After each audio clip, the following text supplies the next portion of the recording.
মিশরের পিরামিড থেকে যখন ৩,০০০ বছরের পুরানো এক মমি ফ্রান্সে আনা হলো, পরীক্ষাগারে হঠাৎ করেই তার শুকনো হাত নড়ে উঠল। ভয়ে বিজ্ঞানীরা দৌড়ে বের হয়ে গেল ল্যাব থেকে। পরে লাশটি গবেষণা করতে এলেন বিখ্যাত ডাক্তার মরিস বুখাইলি। তিনি অবাক হয়ে দেখলেন হাজার হাজার বছর পরেও এখনো লাশের গায়ে লবণের কণা যুক্ত রয়েছে। কিন্তু মরুভূমির দেশের এই ফেরাউনের গায়ে এত লবণের কণা আসলো কোথা থেকে? গবেষণায় তিনি প্রমাণ করলেন এই মানুষটি সাগরের পানিতে ডুবে মারা গিয়েছিল।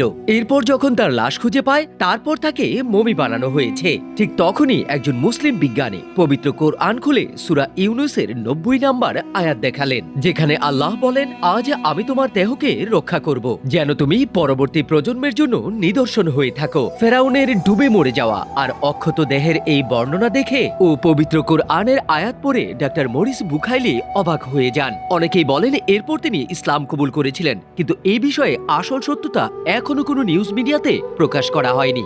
আজ বিজ্ঞান যা একের পর এক আবিষ্কার করছে, পবিত্র কোরআনে সেটা হাজারো বছর আগে থেকেই উল্লেখ করা ছিল।